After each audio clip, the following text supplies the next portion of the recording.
The Philadelphia Eagles took a massive L today, and it leaves fans wondering, is the Eagles season over? Well, in the same vein, we have a lot of people asking, is the bull run over in crypto? I've got my good friends Charlie and Miguel to help me answer those questions. Crypto Oasis on a Sunday starts right now.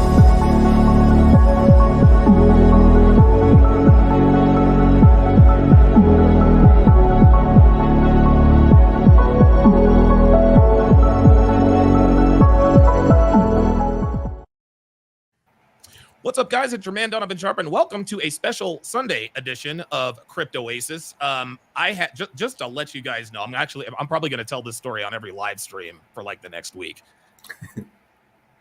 guys. And I'm being dead ass serious. I am being so dead ass right now. Devin and I, we are sitting. We're sitting on our couch, chilling out, hanging out, whatever. One of our cats is Callie, loving all over them, whatever the case may be. I get up to use the bathroom. I go to our guest bathroom, which is right near our front door. I see that the front door is open and my cat Walter is sitting outside. I immediately ran outside. I grabbed him. I said, Dev, the door, we didn't know how long the door was open. So immediately we start searching the house. We could only find Callie and Walter, which meant that Dexter and Kona were outside. So, we are, and guys, I am freaking out because these are my cats, man. And so about 5 minutes after the search started, Devin saw our largest cat, Dexter, right out front. He was out front right in some bushes, so she managed to get him in. But then we could not find Kona. We searched that. Dude, I must have searched this house in and out. And at this point, guys, like I'm starting to tear up a little bit because I'm thinking, holy shit, like I've lost my fucking cat. So Devin and I were outside looking for our cat. Then our neighbors see what we're doing and they join in. Like, dude, like, oh my God. And I'm just like, dude, and I'm like, Kona, please come home, blah, blah, blah, blah, blah. And then, oh my God. And so this probably, dude, honestly, it felt like it must have been a half a fucking hour, man. It felt like a goddamn eternity. But finally, someone said, I think I found her. Dude, we run probably 3 or 4 houses down, and there she is. Oh my God. Oh my God, dude. I'm gonna tell you what, man. Like, dude, I was gonna sell my soul to the devil last night, and I am not, dude, I am not kidding, man. I love my cats, man. I really do. And oh my God. Woo! Thank God she is okay. All right, so that is the reason why we didn't have the show yesterday. And also, there were some other things. I actually had some internet problems yesterday. They were doing some maintenance on the internet. So yesterday's show wasn't going to happen anyway, because I think you guys had something else going on as well. So we decided to go ahead and make a Sunday show. On that note, listen, Charlie, you're doing good. Minnesota is 4-0, man.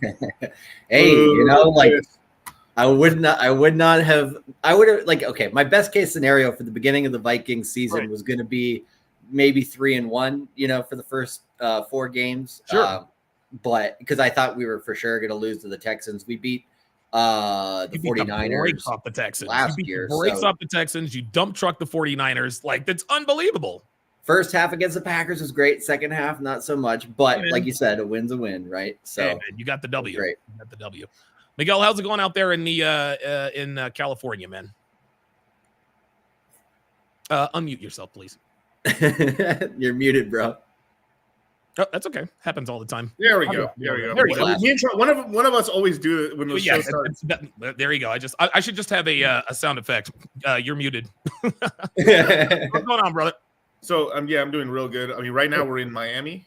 We're in Miami right now. We're about to go on. We're about to do the whole Fresh and Fit show, Money Mondays tomorrow. Excellent. Good. But yeah, man, the weather's been kind of crazy here, man. I mean, we literally, I guess I didn't realize it, but we traveled during a storm. Yes. A storm. We should not have been in there. Yeah. Hurricane Helene. Yeah. I literally landed in Atlanta, like on a layover or whatever, like right as it's coming up through the panhandle or whatever. Wow. Are you kidding me? Yeah. Was not bad at all to land. Like, it was like a little bit extra gusty, but like it was like normal rain as it landed, and not bad. Wow, dude, I'm sitting here bitching and moaning about possibly losing one of my cats, You guys are flying through hurricanes and shit. God damn. Trying to bring you this crypto knowledge, you guys. You know what I'm saying? Hey, listen. Hey, look. We do it for you no matter what. And listen, man, whether Kona was here or not, I would have done the show. Yeah, I would have done it with a heavy heart, but I'd have been here. Okay, very good. So Alan says MG in the house. Okay, so the three of us had we actually had a conversation off of the air on the last show. And we talked about whether or not the bull run is over. And there was a guy in the chat, I think the last time, he says, nope, don't worry, bro. The bull run is over. It's over. Sell your stock, whatever the case may be. And so I'd like to get you guys' thoughts on, the bull run. How did it originate? Is it over? If it's not over, when is it going to be over? Et cetera, et cetera. I'll start with Miguel and then we'll go to Charlie. Sure. Yeah. So the bull run pretty much started in super late 2022, early 2023. We had the all-time low of Bitcoin and Ethereum. Bitcoin hitting $15,500. Okay. And Ethereum hitting high 700s, low $800. Okay. And since then, we're in the $65,000 range for Bitcoin. We're at $2,600 for Ethereum. And these are like the two, blue chip assets in crypto. Right. So, since that point in time, that's really when me and Charlie count the bull run really starting. But I would say when a normal person would start saying the bull run is starting, it's probably going to start starting probably this next fourth quarter. So we're getting into the spicy part of the cycle where, our guys who have joined in with the previous courses or have joined us or just listened to the YouTube channel have made quite a lot of money. There's been a lot of plays. There's been, meme coins, ETFs. A lot of money making has been happening, and right now it's like the market's loading up for another shot up, basically. Wow. The big thing is the Federal Reserve started cutting interest rates. Okay. Yeah, almost 3 years, but 2 years basically they started cutting.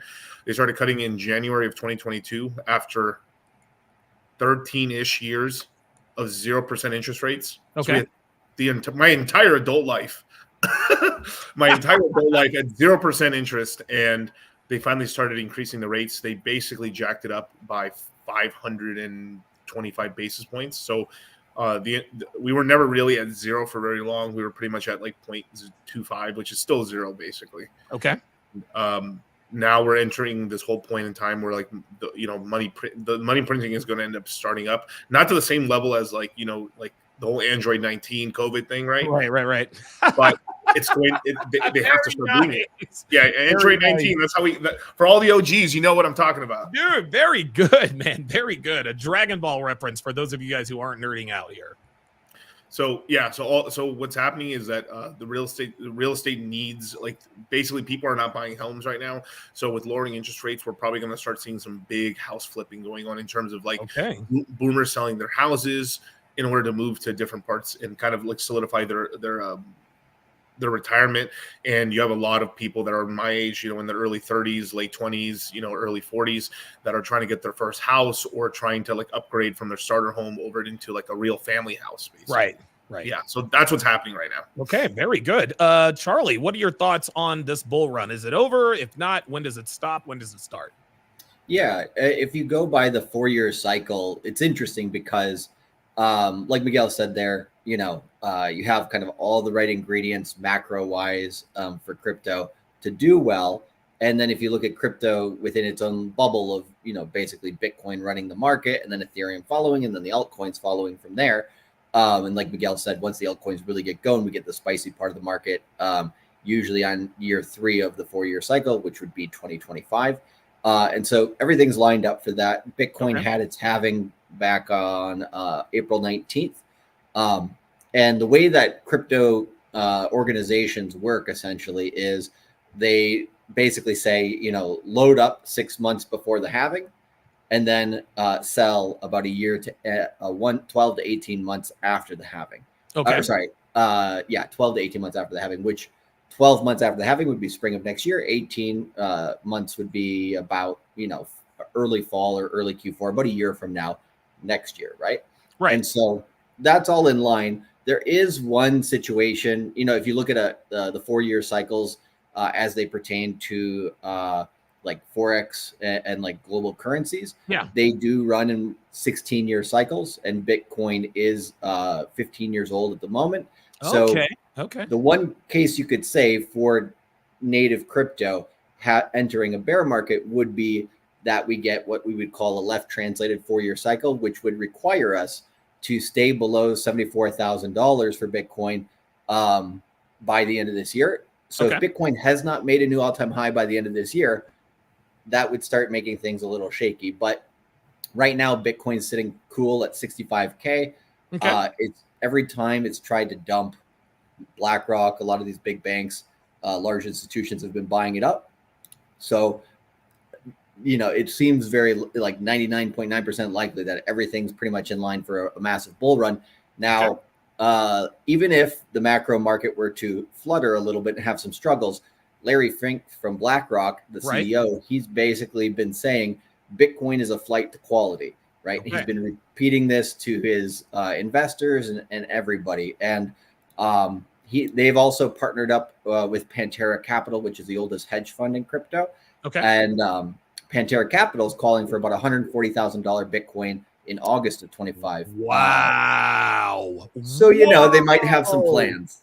Holy shit, man. God damn, dude. Can you say that price one more time, Charlie, for the people in the back? Holy moly, yes. One more time, please. $140,000 Bitcoin, called by the original crypto hedge fund that still exists and doing very well. They're the fathers of DeFi before it was cool. Christ.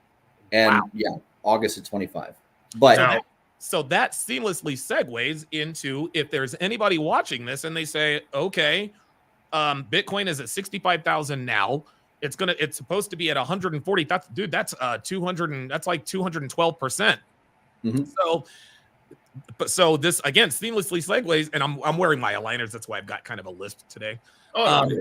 So for guys that are like, okay, I want to get in on this Bitcoin thing, I want to make some money. What's the thing I should do or sign up for? That, of course, is the Crypto Mindset course. The link will be in the description. It is also in the chat. So Miguel, talk to people specifically. Because I have a follow-up question to what Charlie just said, specifically about Larry Fink. But I want to make sure that we answer this question for people. Talk to the audience about what strategy you would advise them to put in place for this next bull run when they sign up for your Crypto Mindset course. Right. So obviously, it really does depend on how much capital someone's starting off with, right? If we're talking about a guy that's starting with 6 figures, it's going to be a little different from a guy that's starting off with like $1,000, right? And kind of DCAing like that. And I mean, we have plans and portfolios for everybody in between. Like I started off, with like a $300 purchase and $20 at a time. That's how I started. And now look at you. And I'm sorry. And now look at you. Oh yeah, I mean, doing ridiculous purchases now. Yeah, right. If I think my past self would look at my future self and be like, "Wow, bro, dude, ridiculous." I do that all the time. I think of where I was and where I am. It's incredible. Yeah, but I would say most people should probably start off with like half Ethereum. Okay. Like you said, Bitcoin is going to go up, right? So Pantera Capital is usually pretty on point, right? So 140 is within a really like a relatively normal range, right? Okay, like right. Last like in 2017, we had a $20,000 top for Bitcoin. 21, we had about $69,000. So a 3x. So that's about within the range. It could go higher because we have institutional money now. We have finally like a direct inflow from banks, hedge funds, and now essentially ETFs or retirement funds, 401k. That can inflow in. So now we have much more like an inflow of Wall Street money to get in, as well as when retail wakes up, they'll start really buying up. So 140 is not crazy. Now, what is a little crazy is when there's a certain other hedge funds that are saying these crazy numbers, 400,000, which I do believe one day there will be $1 million Bitcoin. What? Mark my word, there will be $1 million Bitcoin. Michael Saylor's calling for $13 million Bitcoin one day too. Say what? No. But he's talking like 20, 25 years, right? He's trying to sell Wall Street on that. Yeah. Wow. $1 million Bitcoin, guys. Holy shit. It might not be 13 million, but it could be 6 in 25 years. That's not that. And 13 million. The reasoning for 13 million is that Bitcoin supply is limited to 21 million. Right. He's considering that the U.S. money supply, the M2, or global money supply as well, will increase over that time. And then that Bitcoin itself will make up about 7% of global money. Wow. So that's his calculations. Jesus Christ. So hashtag just to finish this part of the question right here. Yeah, go ahead. Is so obviously you buy Ethereum because when you first start off, it's just to give your portfolio an anchor. Because if you truly don't know what you're doing, they'll end up speculating on dumb meme coins and just could lose their money or hold it for the wrong time and not notice chart patterns or anything because they don't know. Okay. Oh, there you go. Yeah, look at that. Here we go. Yeah, go buy now. Take the free information. See you later. Just take it, brother. The other half, it'll be in you guys are ready for that one. No, because like we have guys that came in with millions of dollars, bought the lows, are up millions of dollars now, right? And now are distributing off that Bitcoin and Ethereum returns into L1s and L2s and other plays and stuff, and some meme coins and everything like that, and AI plays, and essentially are free betting the entire portfolio because they're already up in millions. And guys who started with thousands with us and hundreds of thousands are doing the same thing proportionally, right? But someone coming in today, right? It's right now is where you make the Bitcoin's a thermometer. The higher Bitcoin goes, it's like a fat guy at the end of a seesaw. You're buying into the coins that are these little skinny sticks on the other side of those seesaw, and then this big fat Bitcoin jumps down and just skyrockets the returns. I mean, so even the average coin is from this point on still going to probably do a 10, 15 to 25 times on your capital, right? So it's all about, having the anchor there, as well as, we're in. So usually for the first half of the bull run, Bitcoin does really good. Ethereum does moderately good, but Bitcoin's been kicking Ethereum's ass. Okay. All right. Very good. Let's do a little bit of, I'll get to you in a second, Charlie. Kernels. Now this is a very interesting, this is a very interesting comment. And I think that he might have just come into the conversation just a little bit late. He says, Miguel's speculation is insane. If he's wrong, his clients are the ones that lose. He doesn't, because they will have paid for the course. They've already made money. What are you talking about? Yeah. Like now here's the thing, Kernels. Are you talking about the $140,000 Bitcoin speculation? Because if that's what you're talking about, listen, Charlie, back me up here. Is a $140,000, speculation on Bitcoin in August of 2025. Is that insane? So you just kind of got to go with like a good, better, and best scenario, right? Okay. Because you never know what the bull market's going to give you. Sometimes, it gives you a lot of lemons. Sometimes it doesn't, right? Sure. And so if Bitcoin by the end of this year breaks $75,000, then $100,000 is basically baked in. When we did our first crypto mindset course in September of 2020, Bitcoin was about $10,500. Yep. We basically said that Bitcoin was going to go to 27,000 once it broke out to new all-time highs. Right. And a lot of people didn't believe Bitcoin would ever get past 20K again. And then we also said the first, between 25,000 and 100,000, what is a psychological number that a lot of people would want to sell at? Well, there really wasn't one. So what we said in the first crypto mindset course was the psychological number will be for the smart money, which will be actually market cap. So $1 trillion market cap for Bitcoin is about $50,000 to $55,000. So we said that when Bitcoin was still $10,500. Where did it hit last bull market? 69,000. So it went right past that 1 trillion mark.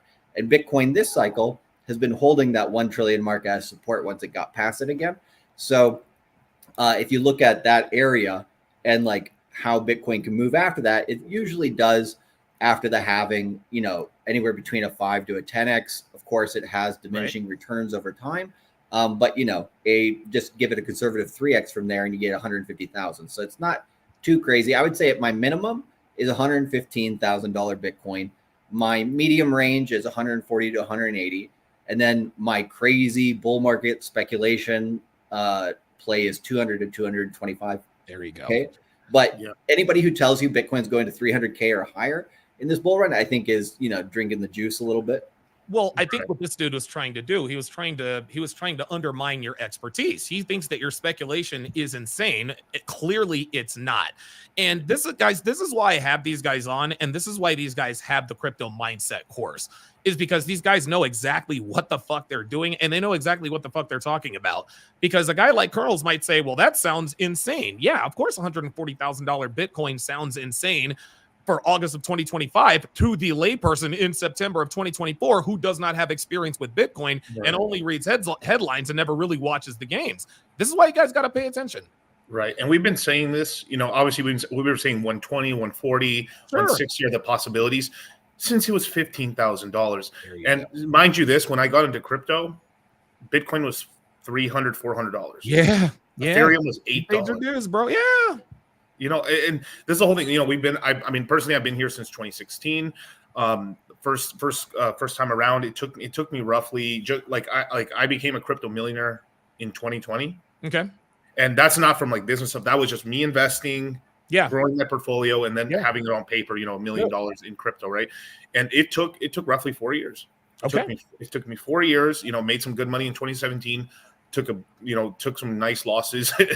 Once the bull run was over, was able to invest back in, make a couple trades, and then hold steady Eddie. And then these investments started paying off in 2020, did really well. And then 21, everyone knows that story, right? Because everyone made money. But that's the important part, is look at where we're at right now. Yeah. The crazier things are, the more crazy the things are, right? As things have gone on, me and Charlie's expectations haven't gone up like exponentially, right? But you'll notice in 2025, everyone's going to be saying $300,000 Bitcoin, $250,000, $500,000, and everyone's gonna be jumping back and forth and stuff. And that's what always happens. The thing is just remembering, like, what we're saying right now is not that outlandish for the industry, right? I mean, literally, like, I'll say an example, right? Like, Pepe, right? As an example, like this meme coin called Pepe, right? For every 2 Ethereum, right? Every Ethereum at the time was $1,400, and it turned into $175,000. Okay. Every 2 Ethereum, and this is just what I'm talking about. The kind of returns you can make. Now, obviously, you don't put every single thing into, because at the time it was like some bullshit coin, super speculative. But you can make these investments and sometimes catch and make really outsized returns. And this happens all the time. Solana. Everyone is like, Solana's the king, right? Most of these guys are saying Solana's the king and stuff. We're buying it at $80, $120, $180. Wow. We were buying it at $16, $18. We know tons of guys. Some of our guys were able to buy it at $9 range, right? Wow. The actual breakout on Solana, right? Like we were accumulating at the bottom there because of basically Bitcoin's low on its 4-year cycle. So when Bitcoin's at a low, even though Solana looked like trash at the time, we were like, okay, let's grab some here. Its actual breakout was at $40 to $45. It broke out of its downtrend. And then we said, okay, game on for Solana. Let's go. Right. And everybody was kind of like, yeah, that chain that goes down like every 6 months. What are you talking about? And then when it hit $100, everybody's like, I want in, and it's just like, a lot of the times what is hot and what everybody is focused on tends to get rotated out in crypto. And we do this part in the course where we talk about how money rotates in crypto, because it starts with Bitcoin. Bitcoin does the best at the early part of a cycle, usually the first half. And then once we get into the mania phase, ETH, now Solana's trying to solidify itself as like the third best crypto. Yeah, right. Pretty much, which is great. We love Solana. We think it's going to go anywhere between $800 to $1,600 within this bull market. Right. But besides Bitcoin and Ethereum, there's nothing that has solidified itself yet. It will take by the end of the next bear market and the beginning of the next bull market, which will be end of 26, early 27. Okay. That'll be the time where, Solana has that rubber stamp now, if it's still doing what it's doing right now. But the next rotation that we're going to be talking about heavily in the course, and Miguel is probably one of the biggest experts on this out of anybody in crypto, is this thing called Phantom Sonic. Now, Phantom, technology-wise and fundamental-wise, has done way better than pretty much, I would say, almost any crypto that's a main L1 or a main top coin. And what do you call it? Andre Krohn, who's one of the fathers of DeFi, is leading the charge there.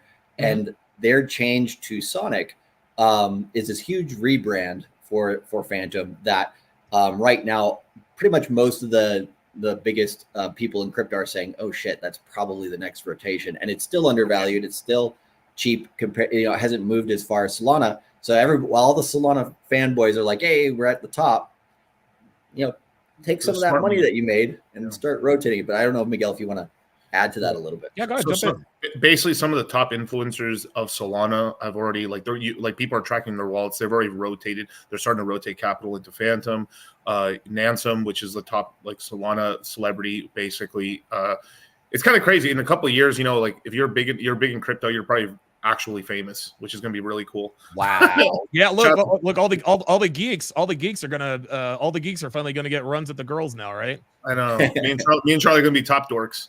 Yeah. Top dorks. Big G's, right? Sorry, go ahead. Just answered that one. Just one little. Put a pin in. No, go ahead. Just answer that one guy's question about the whole Solana thing and everything like that. The reason we recommend Ethereum is because it's just more steady Eddie. And a lot of people come to us saying, "Yo, I want the most degenerate stuff ever in the world. I can handle it." And no, they cannot. Of course not. They cannot, because they can't handle with the volatility. Something that goes up like this also comes down. Of course, absolutely. Absolutely. Ethereum does have these crashes, but it'll recover. It's steady Eddie. There's an ETF. I mean, it's been around forever. Everyone trusts it. It's basically what we like outside of Tether and USDC. Ethereum is kind of our poker chip, kind of like bank vault. Essentially, we use the funds. So, like with Bitcoin ran up, right? Can you put up the chart again with Bitcoin, absolutely. And all that stuff? Good. Yeah. So right here, right? So this is perfect. So when Bitcoin went up, right? Bitcoin's all-time high was 69,000. We hit $74,000 on Bitcoin. Then we came down, right? And we're really close by. But if you scroll down to Solana right here, right? Solana is the darling of the cycle, right? It's the one. It's the L1 second cycle L1 that's done the absolute best. It hit $8, $9 at the all-time low, which ton of our guys bought. You know, I'm not a liar. I personally bought around like $16, $18. That's where I bought coins, and then bought pretty much the rest of them in the 20 zones with Solana, and did really good. But if you actually look at it, after Bitcoin going $74,000, Ethereum hitting $4,000 in March, everything's going crazy. It's Solana season, fucking Hulkamania going wild, right? Everyone fucking losing their fucking mind, right? It didn't beat its all-time high. Okay, well, there you go. It did not beat its all-time high. And why is that? Because Ethereum... So Bitcoin can go as high as it wants. Bitcoin hit cross 100,000. I think then Solana would have actually been able to like touch its all-time high. But here's what happens: is that just like real estate's holding back the whole market from going bananas and everything going buck wild, and equities. I mean, equities really going crazy, crypto really going crazy. Right. What's slowing everything down is that Ethereum hasn't run, because Ethereum, when it goes up, it's reflexive. When Ethereum starts shooting up, the way AMM pools or like these automatic market maker pools work and DEXs and stuff like that. Right. When most of it's paired to Ethereum, and most of these coins, not Solana included, but like let's just say Phantom Ethereum, OP Ethereum, Arbitrum Ethereum, every single L1 and L2 is attached to Ethereum. So when Ethereum shoots up, it lifts all these coins up, and all these coins are also paired to Solana through bridges and stuff. And USDC, so it's this whole thing where like I had a couple $1,000 in poker chips here earlier, but like imagine that I have a $5 poker chip. As Ethereum goes up in price, it goes from a $5 chip to a $25 chip to a $100 chip, and you don't notice it, right? Right. So like people start speculating with these coins, because you're like, as a guy in crypto, you look at the dollar value, but you still think, I'll do a 3 Ethereum investment, a 10 Ethereum investment. Okay.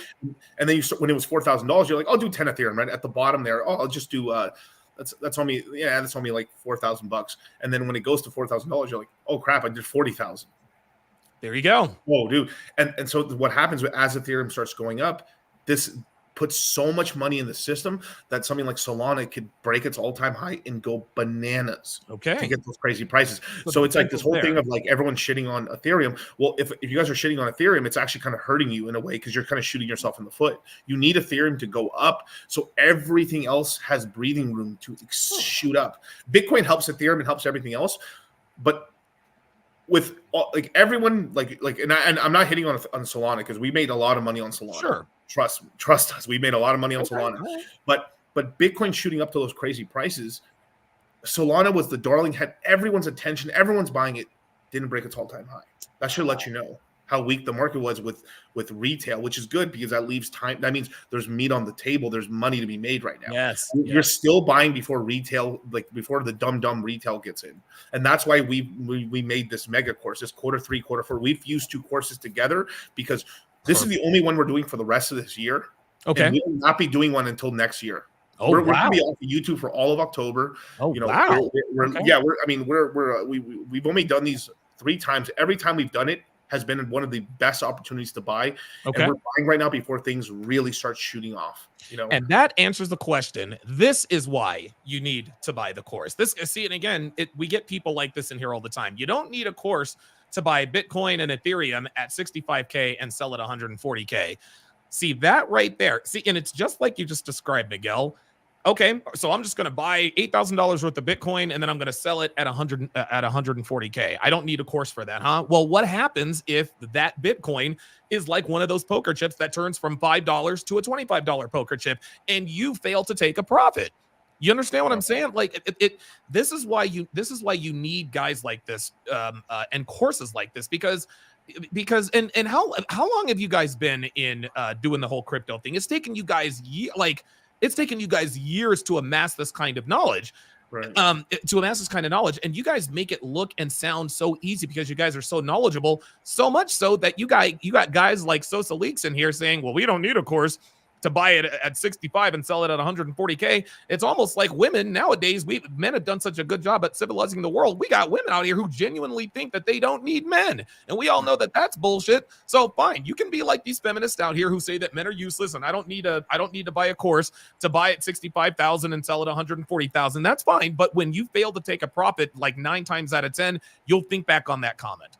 Well, and not only that, right? We do tons of other things of value. Of course you do, yes. Like, you can go to our YouTube channels and watch our stuff all for free to kind of get, a sense of like who we are, how we call things, and how we have done calls in the past. So, we have it all there. It's all recorded. We do it daily practically. So, go check that out if you want. But then also, we've been in the space long, 8 years as, our individual selves.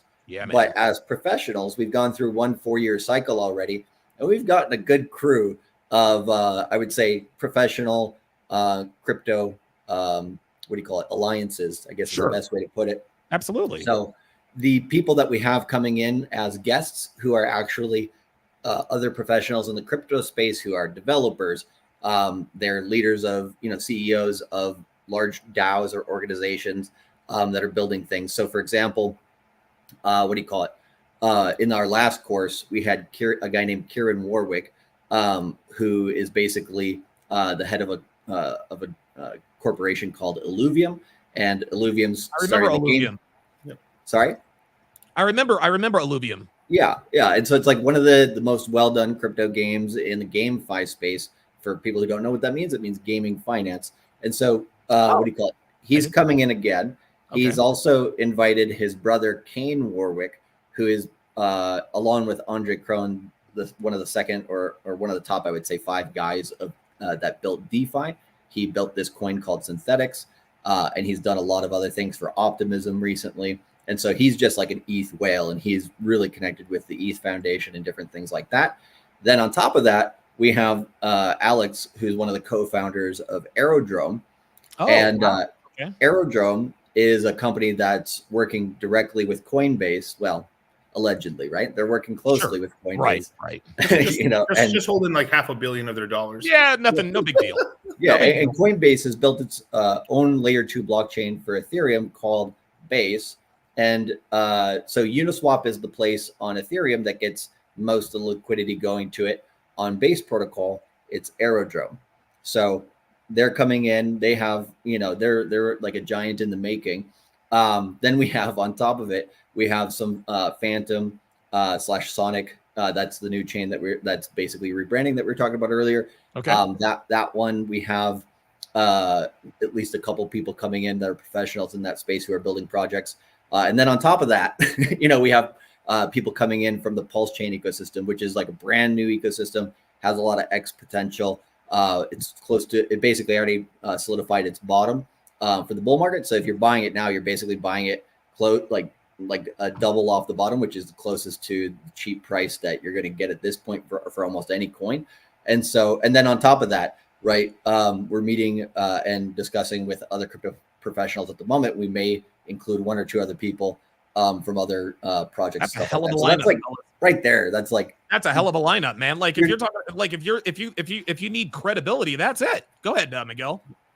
Yeah, I mean, we always do this, right? It's like we don't just concentrate in one ecosystem, right? This is the problem that a lot of guys in the cryptoverse get into, is that it's very cultish.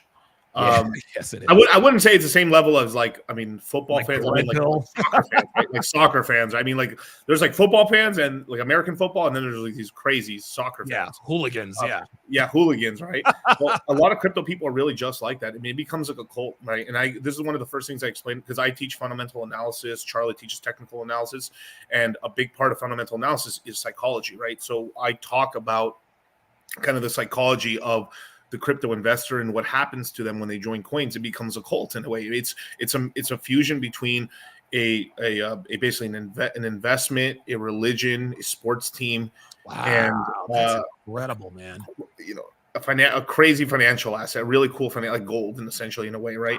And these cryptocurrencies just become an entire family for people, right? Yeah. So it ends up being a kind of thing where like a lot of people start joining up. They're like, I'll make my own Twitter, and then it becomes that crypto Twitter, right? XRP guys are super famous for this, right? Yes. It's almost like their very identity is tied to the kind of Correct. coin. Yeah, okay. Because also their financial. This is, I mean, the one thing I do like crypto for is, at the very least, like there's no dig on any professional sports teams, but unless you got a lot of money betting on the team to win, you know, they win, you're like, hell yeah, we won. Right. But at the end of the day, you know, like you're not going to make millions off of it, right? Okay. Where like if your team wins and you're helping out and you're onboarding people and your crypto does really well, you're like, you can make a fortune. And this is also why the fervor and these people get crazy, and just understanding how to use that energy of like the craziness. Like, yeah, let's make this money, and then you're like, you have to channel that craziness. You have to whoa, slow down there, cowboy. Let's take this one thing. Let's take this one step at a time. And this is the big thing about we were telling people, and we like one of the things that I noticed, it's like imagine this, right? Imagine like this happened to me. You know, like I joke, I kind of shit on myself all the time for this, right?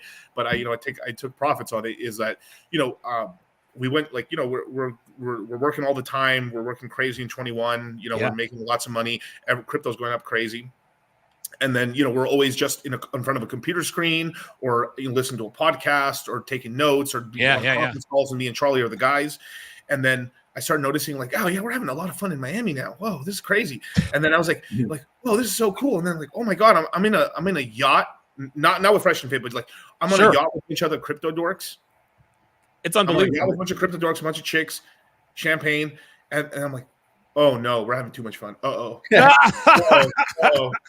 literally have an experience. I call my brother, like, start selling, start taking profits. So he's and that's just kind of like that. So and most people they get so stuck in the moment. Like I had a tweet that went a little viral that was like, I talked about anytime you want to screenshot like your profits, you should probably take some profit. Okay, right. Good. And Wow. it's always in hindsight. But you also have to look at where we're at in the cycle, right? Sometimes it's too early to sell. Like if Bitcoin hasn't done anything or Ethereum hasn't done anything, you're still safe, right? But there's a time when we passed that. The note, like we've hit, like once we hit, like, you know, we start going to 80,000, 100,000.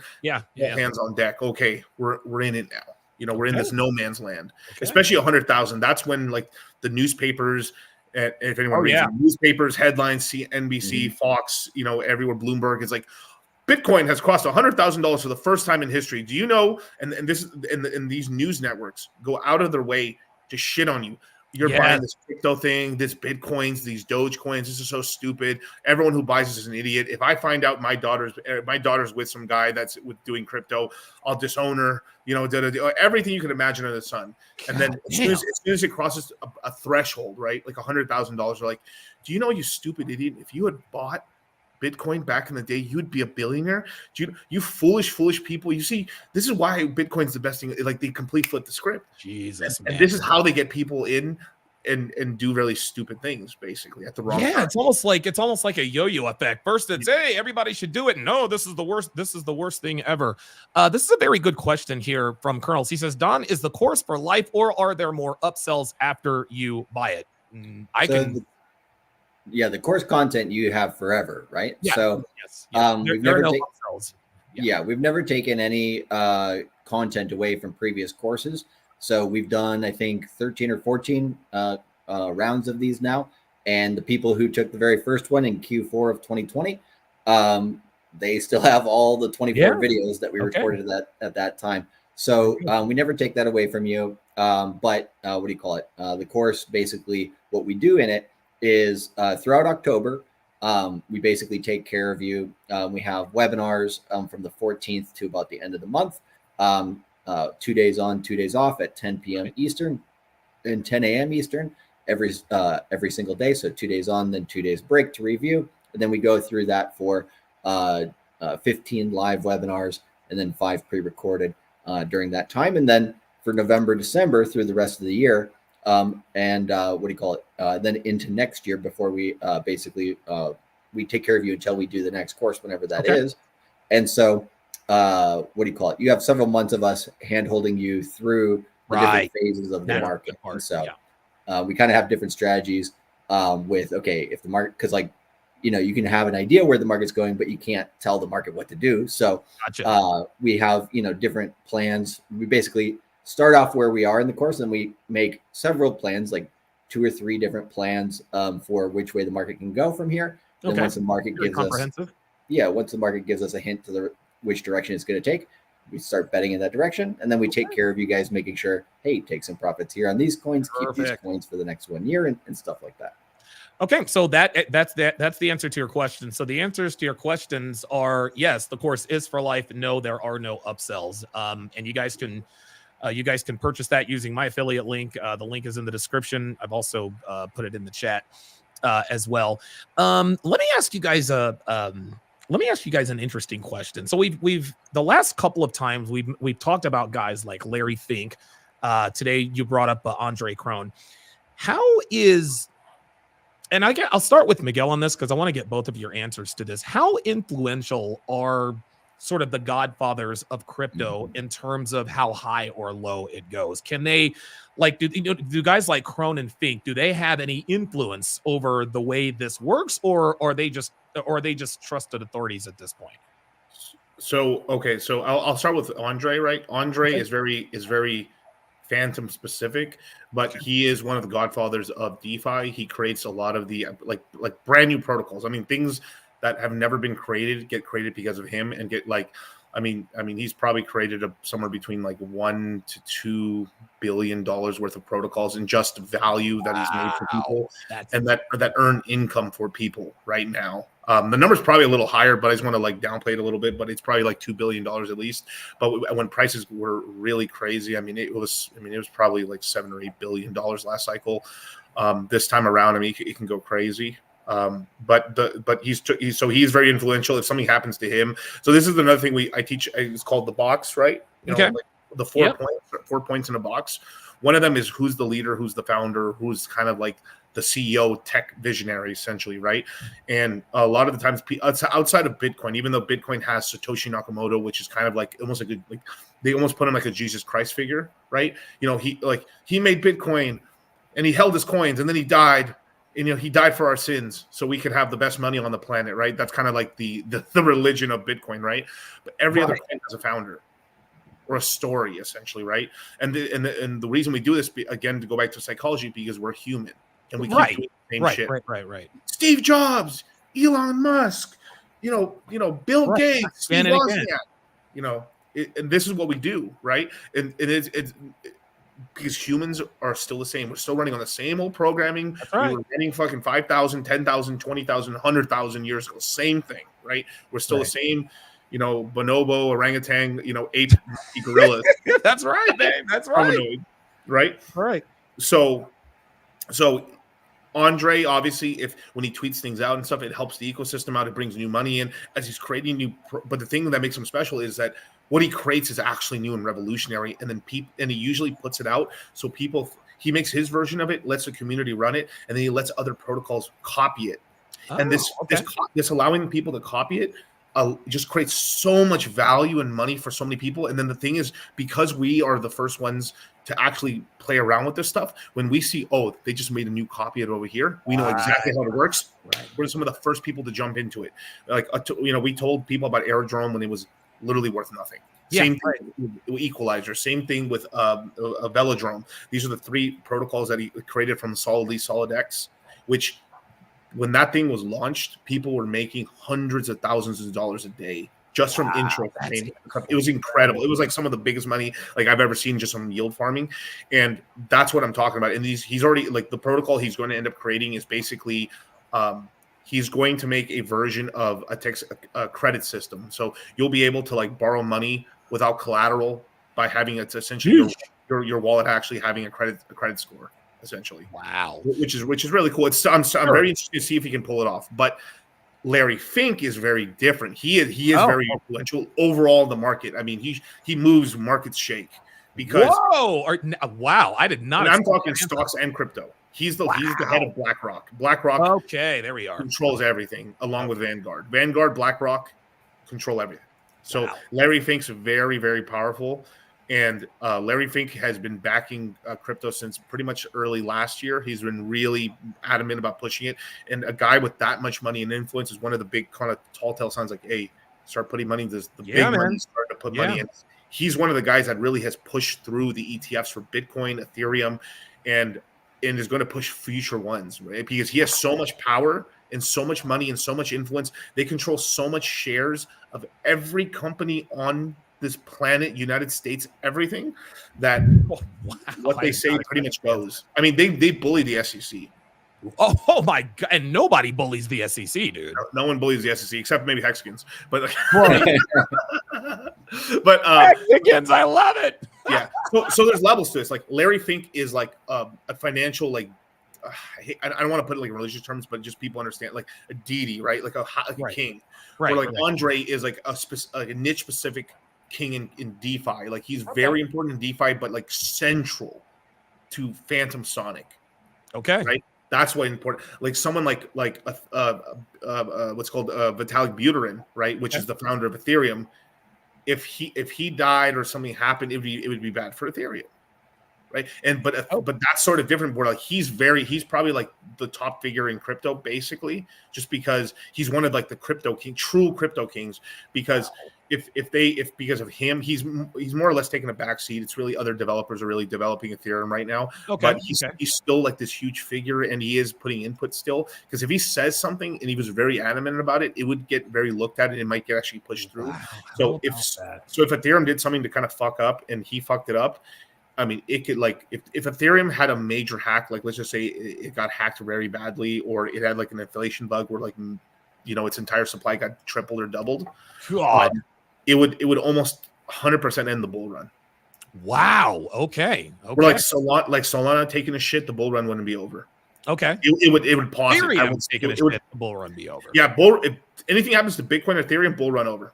Okay. Got it. Solana, bull run paused, and then it recovered. Ooh, I like that. That's the power of that blue chip status. Of that central power. The rubber stamp. Do you think now, Charlie? Let me piggyback off that question. Do you think Solana is going to be, does it have potential to eventually be the kind of blue chip stock to where if it does fail, it doesn't just pause a bull run, it ends a bull run? Or are Bitcoin and Ethereum really going to be the only two? Kind of like silver, gold, and bronze, right? How much? That makes sense. How much does bronze influence, right? It's important for sure, but the thing that would cause Ethereum to shake the market is because so many people are allocated to it. So I think, you'd have to get the majority of the crypto market allocated to it, and I think that would be maybe in the next cycle that would be possible. And Solana as a technology is not going to be the thing that impresses people. The thing that really gets Solana to get to that status is obviously it performing very well this cycle, but then it's the VCs, the venture capitalists who have backed Solana that really, I think, are the power behind Solana, because there are a lot of rich people that have bought Solana, and they basically are like, okay, we're going to hold this for a certain period of time. We're going to let it run up. We'll take profits, and they kind of talk to each other in the background when they're taking profits, they probably shouldn't be, Probably not. but like they definitely are. And, these are people who, are in traditional markets too. Like if you watch the All In podcast with Chamath and a few of these other guys, they basically celebrated when they sold Solana a month before it peaked in 2021 live on stream. And you can go back and watch that if you watched one of their episodes early October of 2021. But these types of people, right, who have a lot of influence, they're friends with like Peter Thiel, Elon Musk, and a lot of these types of billionaires. So they were just on Joe Rogan as well. He was just on Joe Rogan. Oh, dude. Yeah. When you're on Rogan, you're legit. Yeah. And so I think Solana has that chance to become the number 3. But yeah, it's like everybody's saying, well, Bitcoin sucks, so Ethereum's going to overtake it, which was the narrative of last cycle. Yeah, but that was never going to happen. Bitcoin's going to keep its spot. Ethereum's going to keep its spot. Solana's going to come in for that number 3. Okay, very good. We had a question that came in a while back. How much tether do you hold, Miguel? Very small amounts. I usually allocate what I get in. Basically, now when I was holding, if you asked me in 22, a lot. Okay, a lot. All right. Basically, that means cash on hand, like USDC tether. I do hold. You always hold some, but it's nothing. It's probably like 5% of what I used to have. Okay. I've allocated almost all of it. I mean, I bought so much Bitcoin and Ethereum at the bottom there. And then once I made some profits, I started rotating some Bitcoin and Ethereum into some plays, and then kept DCA, dollar cost crypto. Yep. There you go. That's right. What about you, Charlie? How much tether are you holding? Yeah, same. We're like pretty much 95 to 100% allocated with everything in crypto right now. So, if you believe the bull market's still going, if you believe, that we're going to continue higher to 100,000 and everything, you pretty much don't want to be holding too much cash at the moment, which is essentially what Tether is, right? And so, we want to be mostly in Bitcoin, Ethereum, Solana, and then other layer ones like Phantom, AVAX, right? And then the sub ecosystem coins we get into, based on like Pulse Chain and stuff, based on based on which layer ones have performed in the past with subcoins, because sometimes you'll have a layer 1 that does extremely well, and then all the coins that are built on top of it or underneath it don't run a lot. That happened a lot last cycle, whereas like an ecosystem like Phantom is a very good one to allocate to, because a lot of the ecosystem coins actually did a lot of returns last cycle, and they didn't just pump and dump or flop. So that's a big telltale sign if the ecosystem coins don't really pump much outside of maybe like usually there's always one that pumps a little bit, but like if the number 3 to 10 coins don't really pump a lot, there's basically just it's a pump. It's kind of VC insider trading pump and dump. They're just kind of like they're using like basically as people come in to start buying to speculating, they're just dumping the coins enough not to hurt the price. Kind of pulling an XRP essentially, not doing just dumping on their heads. Yeah, versus like community based, these actually can run, and that really shows you the health and stuff. Like Pulse Chain has that. Phantom, I can say this about so few chains right now. Solana now has this, and Base Protocol has this. It's really those are the big 4 right now where the community coins really run. There's some stuff on Binance right now. We'll see. Shout out to my boy CZ, just got out of jail. 4-month sentence. Yo, you were like, throwing out your shout out to my boy shout out to boy, man. Hey, shout out to Bird. We heard he came out of prison jacked and with like 20 more tattoos. So hey man, you know what they call that? They call that state weight. State weight.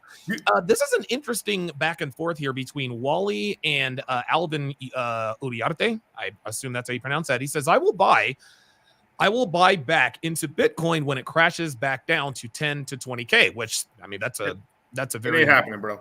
Well, I'm sorry, smoking crack. He said, now this guy says that ain't happening until after 2025, Brody. So, I mean, dude, if I don't think that's probably not happening ever. The reason why, there's a few different indicators that you can use to look at bottoms of bull markets or bear markets and stuff like that. Okay.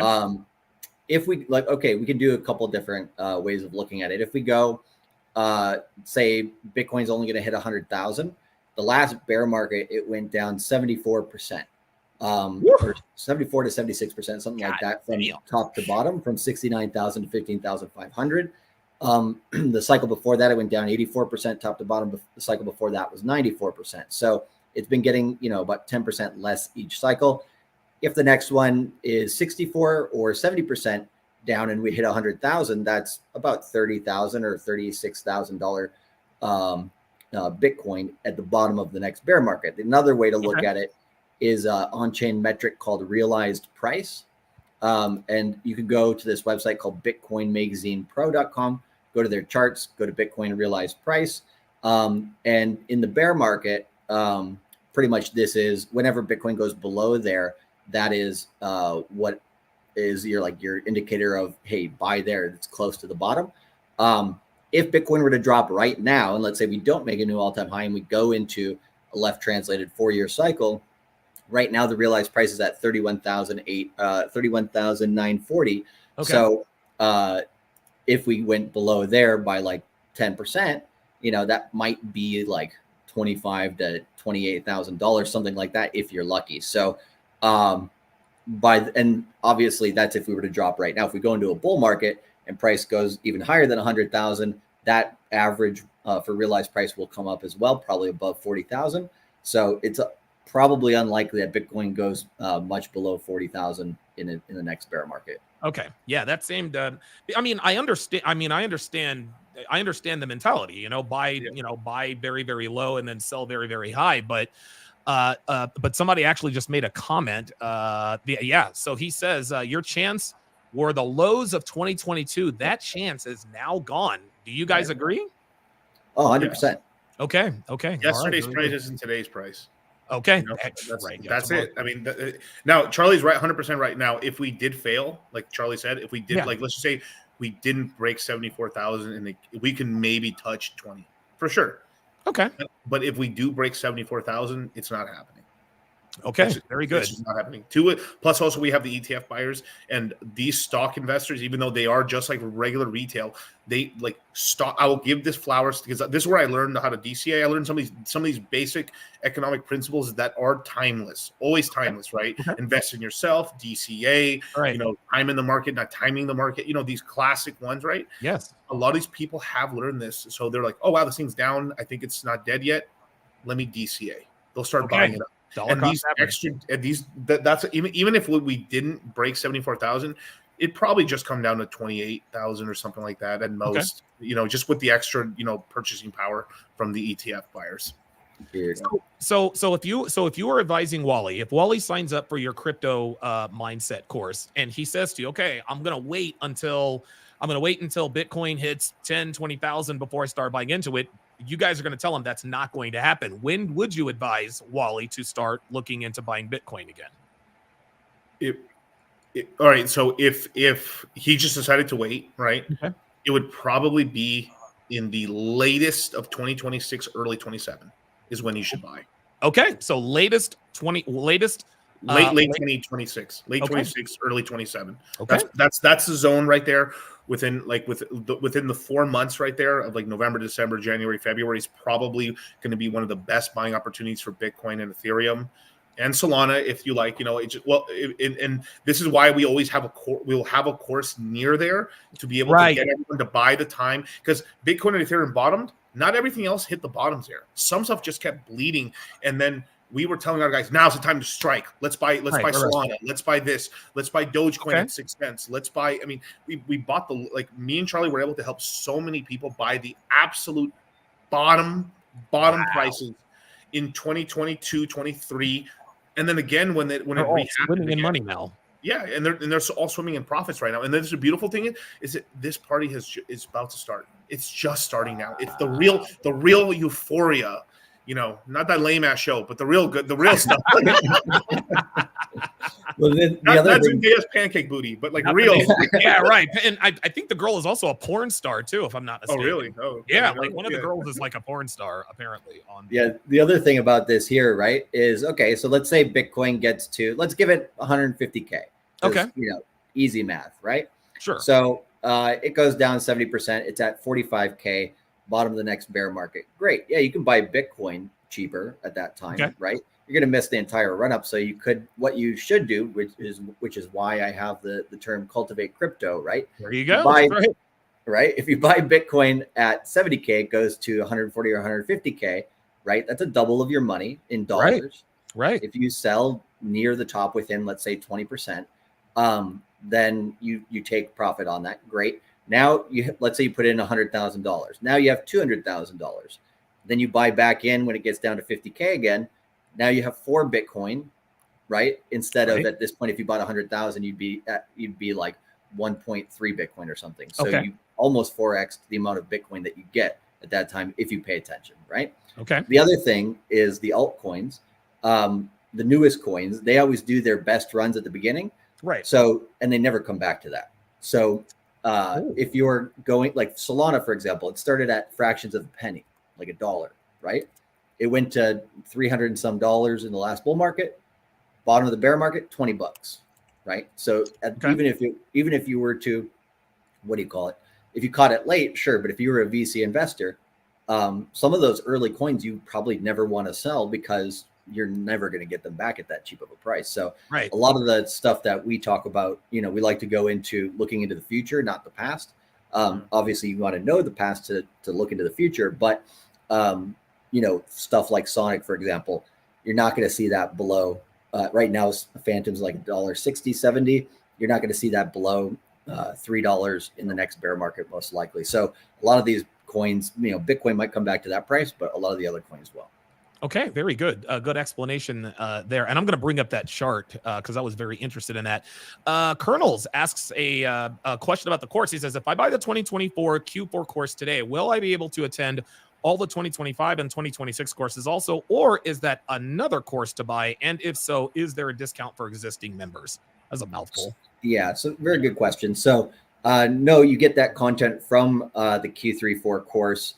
You keep that content forever. The courses that we do next year, yes, you have to repurchase, but we do give multiple discounts, right? Okay.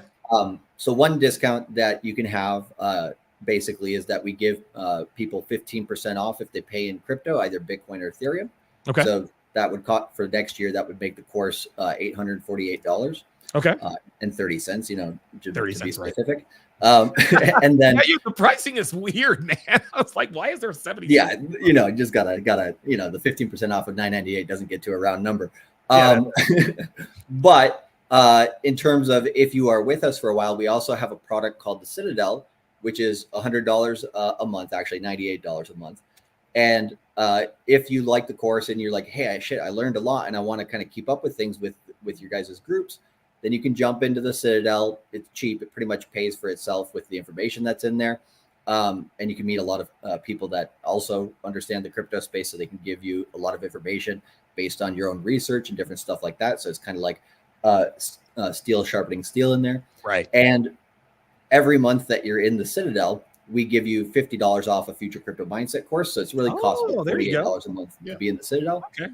And so we've had a guy who literally yesterday bought the course for like $400, because he got the Citadel over discount. And over again. Yeah. You can also combine discounts, right? You can add the Citadel discount to the 15% crypto discount and get even more off. So if you're, following our stuff, you're making money with us and you're, making money with the crypto market, then pretty much our future products become extremely cheap because A, you've made money with us, and then B, we give you discounts on top of it. Yeah. Very good. Right. And we don't do upsell, like crazy upsells or anything like that. There isn't like upsells are, now. All right. Now that you've come in here, there's going to be no info unless you pay $10,000 to get the next. No, that's not happening. We made these products in order to help the normal guy, because we were normal dudes. Sure. Came into the space, we wanted to learn, and then there's tons of products I checked out that it basically was just a funnel into pay more to eventually get you. I'm not going to say any names, but I could. Take it you are. Take it you are. Paul B. Okay. There's a guy that just does crazy prices on stuff and then just pumps and dumps on people. It's terrible. But dude, we have been told crazy things in Miami. We've been on like business meetings and stuff like that, just talking to people. Yeah. And we've been told crazy stuff like, Miguel and Charlie, why charge more? Charge more. Dude, Kevin 7x, Samuels 10x used to the tell me price that right now. all the time, man. 7x, 10x the price right now, you guys. And if it's too expensive for people, I have a connection to a bank where they can get loans. Oh my God, bro. What? I've never literally, my mouth has dropped in a conversation. Like I was looking at, is this fucking for real? He's like, dude, start like a cheap little program. Oh Start charging, upsell them to 10,000, and then he's like the little yuppies that do 10,000. Get them into a fucking $100,000 product, God. and then we can facilitate them through loans. I was like, God, that guy's a fucking what shark. are you guys doing?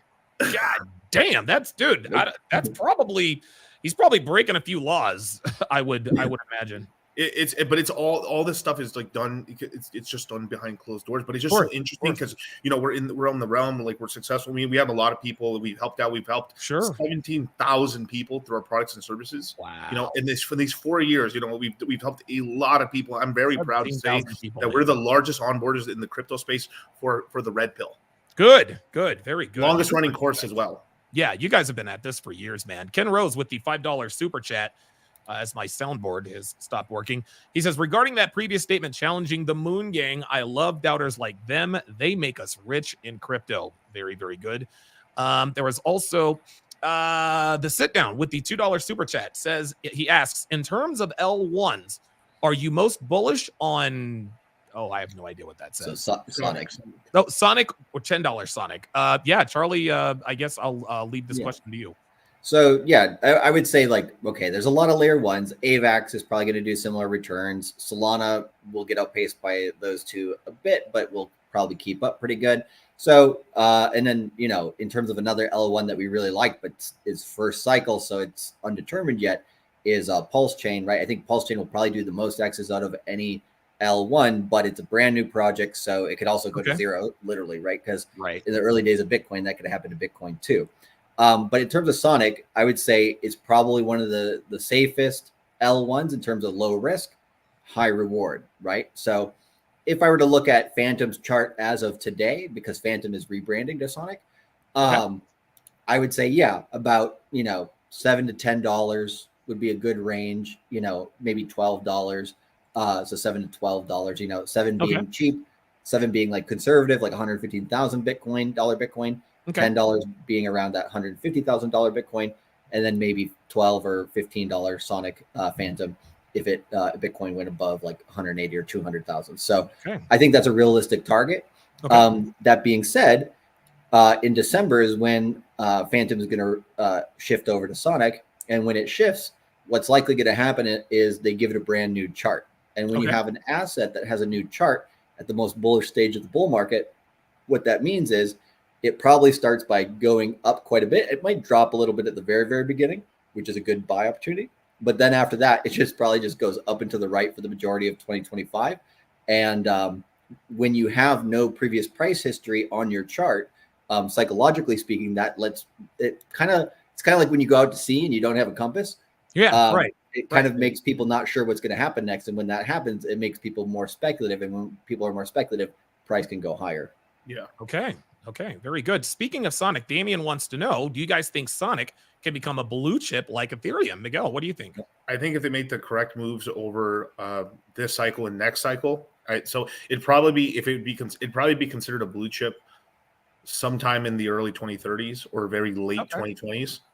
I know it sounds so far away, but it's not that far. It's coming up quick.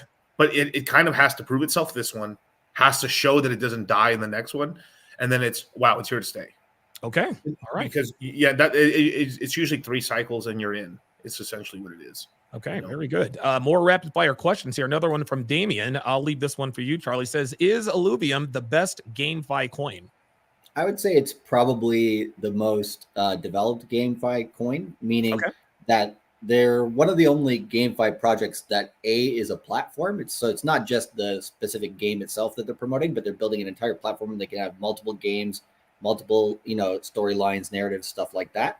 So I like platforms in the GameFi space. Singular games you can bet on, but that's a little bit more like a lotto ticket because, games are pretty fickle with how people like them or not. Sure. Another coin that we really like in the GameFi space, which is brand new and it hasn't really taken off yet, is called Root Network, ROOT. And long story short with that one is pretty much they have the intellectual property for the movie or rights to the intellectual property for the movie Ready Player One. And they're making the real metaverse from that movie for their game platform, essentially. So that one we think is going to do well too. Okay, very good. I have another question here. This is actually a spinoff from the first question. I hope I pronounced this correctly. Jian Guan says FTM conservative and realistic predictions. I think this is the same question. So he wants to know, what are you guys' top, bearish, top conservative, PT for FTM? So please tell me what PT and FTM is, Miguel, and then answer the question so I can know too. Right. So they're talking about bearish top and conservative, price targets. Okay. So pretty much in terms of like a bearish top, I think it's probably going to end up a little bit higher than its all-time high. So I would say probably like $5 is pretty conservative. Now, if I'm being just very bearish, it's probably just going to touch its old all-time high, so like $3.60. Okay, like that'd probably require Bitcoin not hitting a new all-time high too. Yeah, I mean, or just barely, or not cracking 100 or something. Okay, but it can do something like that. That's totally possible. $5.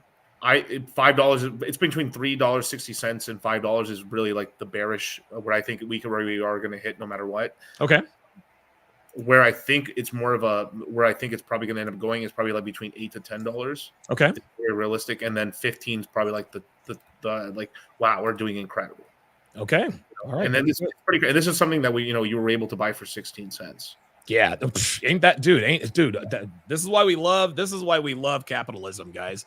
This is kind of a fun question here for you, Miguel. He says, Miguel, do you remember that 304 on Fresh and Fit telling everyone that she had lots of Bitcoin? You were not impressed since it wasn't possible. She dumb. Tell us about that, man. Yeah. So there was this 304. I think she was like some chick that was on the panel, and she says she was like this skinny black girl. Skinny black girl that was like, I'm a model. I've been around people with money all the time. I have Bitcoin. I really don't need money and stuff like that. And she was just throwing out stupid numbers of Bitcoin. Anyone with that much Bitcoin is not like saying like, he's like, oh yeah, I'm doing pretty good in crypto, but they're not saying ridiculous stuff like that. And like, I have 17 Bitcoins. Like what? Yeah, no, she was saying ridiculous stuff. She was saying thousands. She said she had thousands of Bitcoins. Thousands of Bitcoins. She was a whale, but not that kind of whale. No. Yeah, like you wouldn't be here. No, it's ridiculous. There's no way. I mean, she wouldn't be dressed like that if she had that. Of course not. Of course, because she. I mean, I'm not saying that she was dressing ridiculous, but like she would probably be, because she is a little into fashion, and she was saying that she was. And there's just all these like, guys like we have the ability to scan the room and kind of look at somebody. I mean, you don't judge a book by its cover, but we do anyway. We do all the time. Listen, I tell people that all the time. You can't judge a book. You can't always judge a book by its cover, but you can most of the time. Right. Yeah, she wanted to exchange 100 for a BTC. Yeah, like she knew nothing. She had no idea. That's what you need. She needs a time machine. Yeah, she's one of these girls who are like, you go to the park, do you want a Bitcoin or $100? I'll take $100. Oh, you stupid fucking bitch. People are so shout out to Trax NC, right? He does this all the time where he's in New York, and he's like, I have a 1 ounce gold coin, or I can give you $100. What would you take? Or $300? Right. I'll take the $300. Everybody takes the $300 instead of not knowing that's a $2,600 coin. Oh my God. Unbelievable. People don't know currency. They really don't, man. A lot of people are not financially literate in this world, Yeah, and you got that right. Crypto is, like, for me specifically, I always thought finance was one of the boringest subjects ever, right? I was like, and then also on top of it, the banks freaking rigged this shit. Oh, of course. Like, how is like an average everyday Joe supposed to make any money, right? Right. So when I got into crypto, I was like, that sounds cool, but maybe a little technical. I don't know, but I'll give it a try. I put $1,000 in it. I was like, yeah, it'll probably go down to like, 50 or 20 bucks, whatever, Yeah. And then like, I stopped paying attention to it. 2 or 3 months later, I look at it, and that $1,000 went to $4,000. I was like, holy shit. Whoa. And then, that got me interested, coming into the market. So we always tell people, hey, just get a little bit of scratch in the market, and then you'll get interested. But once you get like really, really into the market and you understand it, then you also understand when you look at what do you call it? Traditional markets, when they say, oh, this coin has high beta, and it's like all that means is it has a lot of volatility, right? Okay, and right. so like, but in crypto, we just say, yeah, this shit's volatile as fuck. We're gonna pump and we're gonna get wrecked, right? And stuff like that. And so crypto people tend to be, the left side of the bell curve. We dumb it down quite a bit, in order to understand finance, but the game is played the same. Yeah. And so right. it's kind of a simplified version of what's happening in Wall Street. So it's a little bit more, what do you call it, accessible to younger guys, I think. Okay. All right. Very good. Yeah, it really is like crypto is really sort of for the it can be for the layman, but you got to put in the work. Right. We got a question here from Colonel. Says, Miguel and Charlie, is there a wallet that you like the best, or do you use multiple wallets for different coins? Miguel? So I do use multiple wallets. For the most part, you can use something called MetaMask. Okay. You can download this on the Google Chrome store. Oh, make sure it's the one with the most amount of stars. You guys, it'll be like 3.5 stars, 4 stars. It's called MetaMask. MetaMask, yeah, and I'll post it in the chat in a minute. But okay, thank you. Okay, cool. It's called MetaMask. It's a browser wallet. I recommend it only on a laptop or a computer. I think it's very shitty on a phone. Okay. But so basically, because it's an Ethereum wallet, you can almost, for about 95% of all cryptos, you can use that wallet. Okay. But there's certain things that, like, another wallet that I do recommend is the Phantom wallet. Phantom with the P. The Phantom wallet is something you use exclusively for Solana, right? Oh. There's certain networks that aren't intricate. That's what I'm talking about. Like, you imagine 90% of crypto you can use on one wallet because it's Ethereum-based coins. Okay. Ethereum-based. That's how big the network is and what people are not understanding. But Phantom is a really great mobile app. That one works great on mobile. Coinbase Wallet, not the app, Coinbase Wallet is another great desktop and mobile. Looks incredible. And Exodus. Great mobile. You said Exodus? Exodus, yeah. Okay, as in the book of Exodus, guys. Correct, yeah. Okay. I was Exodus out into the desert for 40 years. I Exodus out of the traditional market where they hold your money and then they charge you to take it. Yes, right. Well, yeah. Welcome to the real world. The sit down wants to know, hey guys, how long is the course open for? I want to pay in Ethereum, but Coinbase might not let me withdraw to pay for like 5 days. Charlie? So what they can do if they like, for example, some people don't get their paycheck until maybe like the 5th of the month either, right? So if you send us an email to support@cultivatecrypto.com and just say, hey, give us the reason. If it's like a bullshit reason, we're not going to do this, but I think the sit down has a legitimate reason here. So basically just like email us and say, hey, I need until, give us a specific date, right? There you go. Perfect. And then we'll say, okay, we'll have my assistant follow up with you on that date. And then once you do fully pay, then we'll let you into the Telegram with everybody else for the course. So yeah, we're flexible with that as long as you communicate with us. If you're going to come at us like after the course is already closed, we don't have any prior communication with you, and you say, hey, can I get in? Sorry. I'm going to be like, nope. Okay, excellent. Can we pin the chat, the link in the chat as well? Yeah, absolutely. Give me 1 second. I'm going to pin the link, and actually, I'm going to have to go over to the YouTube side to do that. Just give me a second here. And while I'm doing that, let's another question here. Cordarius Bank says, do you accept payment installations, or do you have to pay it all at one time? I'm pretty sure you got to pay it all. Yeah. So, well, actually, we do have through PayPal an ability to basically break the payments into 4 payments. Yes, that's right. The maximum. Yeah, I've done that before. We have to go through PayPal for that simply because PayPal kind of acts like the what do you call it? The arbitrator between, right? Right. They give us the 1,000 or the 998 while you're still paying off, but you're paying off to them, not to us, right? Right. If you go to Donovan's link there that he's putting in the chat again, you choose the PayPal credit option, which is the blue button. Yep. Then you should be able to see that for payment option. If for some reason you don't on your end, then just send us an email again to support@cultivatecrypto.com, and then we'll direct you to the right place so that way you can get that completed. Okay, very good. There was also another question that somebody asked here. Just give me 1 second here. Oh man, it was a really good question. I do apologize, guys. Just give me. No, don't worry. No, you're fine. There's several good questions in the chat that we've seen come through here. So yeah. I try to keep everything smooth, but every once in a while I do get a little bit ripped up. Yeah, we do try to facilitate everybody as best we can because we understand everyone gets paid different times, and some people need a couple more times. And so, we're also gonna, as time goes on, we're gonna end up releasing the schedule and stuff. And when you do sign up, you will get added to a Telegram group. Just please make sure to check your email and your spam folder. Okay. Yes. Check that spam folder, guys. Check that spam folder. Wally says, I like Flare and Avalanche for gaming. Is that crypto related? Yes. Yeah. Oh, yeah. Okay. And so please explain, because I've never heard of gaming and crypto. Yeah. So, I mean, I would probably say I like Avalanche a lot more better for gaming. It is mostly Ethereum dominated right now. Okay. We are starting to have a little bit of Solana coming in finally. Avalanche is kind of a little bit ahead of Solana right now. Okay. There's a great game called Shrapnel. Oh. Shrapnel is dirt cheap. It's basically like you're playing Modern Warfare, but everything you can own and sell. So if you get it's sort of like, how they have on like CSGO, they can sell skins and stuff. Yeah, right.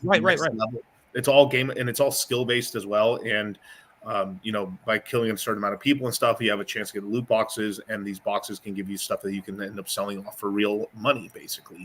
Wow. And you can start betting. You're like, put your money where your mouth is. Bet in Ethereum, brother. Yeah, let's do it. Talking all that sweet shit a minute ago, huh? Like, let's come on, let's go. And then people start playing. Put the coin where your mouth is. What's up? Yeah. The sit down with another very good question. $1.99 super chat says AVAX under $30 and okay price, should have aped at 20. Yeah, so I've been talking about AVAX since it broke its downtrend at $15, $16. So this was earlier in the year, like Q1 of this year. We saw it break $16. I said, watch out, AVAX is going to jump from here. And it went to, I think, a little bit over 100 or so. At the time, maybe like 150. I can't remember exactly where it went, but it went up towards that area. And then it broke down again. And right now, essentially anything under $30 is where all the whales have accumulated during the bear market or when it was cheap. So it basically came back into its accumulation phase for a bit. And then, once it gets past $30, $35, it's going to decide to go back to new all-time highs again, most likely. So I think, at the current time, that's a really fair price for AVAX. Probably the best one you're going to get for the rest of this bull market. Excellent. Jian Guan, hopefully I'm pronouncing that correctly, asks a very, very good question as we round third and head for home. He says, I might have missed it, but what else does the course entail other than the live and pre-recorded webinars? Miguel, I'll let you fire first. Yeah, so once the webinars are done, we have something called flash webinars, which are if a major event happens or me and Charlie kind of figure out a really cool opportunity, like, hey, we think hits 140K overnight. Yeah, like hey, let's take a little off the table right now, or like dude, things are about to go bananas. Get the positions in right now, lock in. We'll literally have these flash webinars where you guys are invited. They're live. They will be. Any flash webinar is always recorded, so just in case you can't make it, it's there so you can rewatch it. So don't worry about that. Okay. But we have that. We also get added to a very large Telegram chat. Our Telegram chats are usually between 500 to 700 members inside these chats. Yeah, man. Very active. We've got people in there to help you with questions, starting guides, links, chat. So when you get started too, we have a Google Drive with basically the safest places to essentially get started, click safe links, and kind of best how-to guides on how to keep yourself from losing your money. And then we also have some starting webinars that we always give pre-recorded, like we've said here, just to keep you safe, because it's really in the beginning. You don't lose your money for the most part from the crypto. You can just lose it from just a dumb mistake. And we keep you from making these noob mistakes, which is so valuable because me and Charlie learned through baptism through fire. We made every mistake under the sun. I mean, just before this call, I was reminiscing with Charlie. I was like, damn, it sucked when I lost that $16,000. I accidentally misclicked and sent off like 16 grand to the wrong address, and it's gone. My God. Never to be seen again. And that hurt me because that was early on, and that 16,000 was important. That was. Oh my God, dude! I would have been. Oh my God, Miguel. Oh Jesus Christ, my heart goes out to you. Holy shit, man. Yeah. Oh my God, that just hit me in the fucking. Oh my God. He survived. You're gonna give me a fucking heart attack over here. 16,000. Oh my. $16,000. Yeah, dude. Oh my God, dude. Look, man. I'm a money hoarder, man. I can't even dude.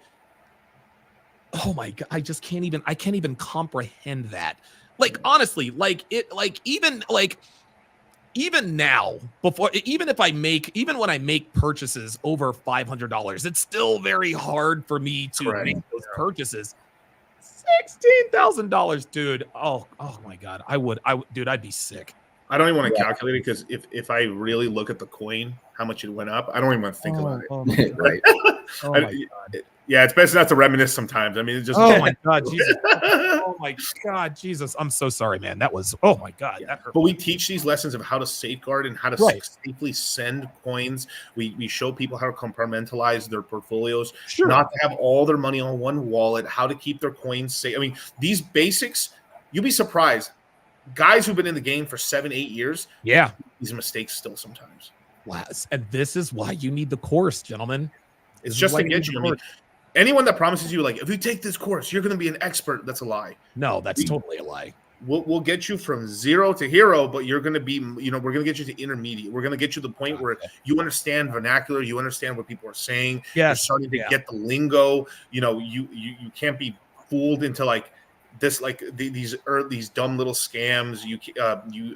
You'll start hearing people pitching shit like dumb stuff like XRP and these dumb you won't fall for shit like that.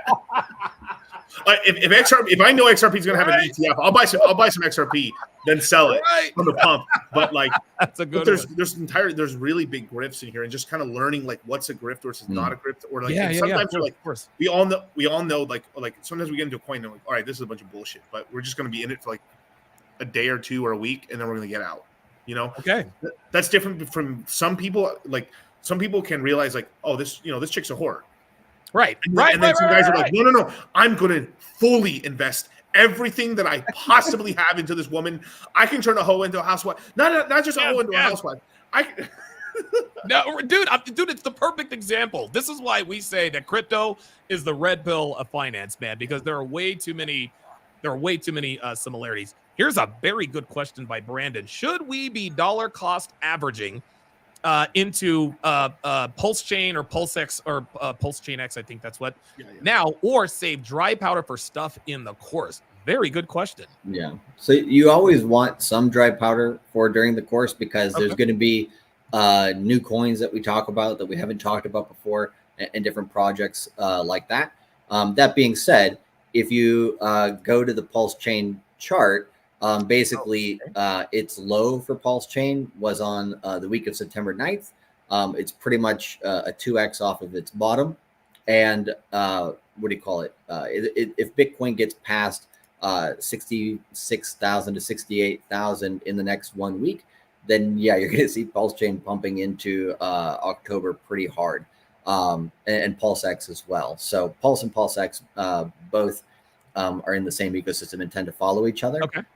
So keep your DCA going, but just make sure to have some stuff on the side so that way you have something to buy. Now the other way that you can do it, right, is you can buy some of the coins you like as they're going up, and then when you learn about a new coin, you have more dollars in your possession. At that point, coin's more valuable, right? And then you can use some of that profit from the coin to get into a second coin if you want to. So, and that's how you guys have done it all these years. Exactly.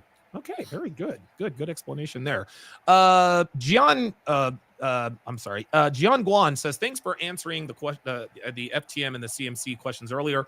What are you guys' thoughts on conservative and realistic prices for Solana? Ooh. 0. Just Hey, stupid. We're the Peter shift now. Realistic. I mean, I think I think realistically, I think it'll probably hit between $600 to $800, probably close to $800, because it had an $8 all-time low.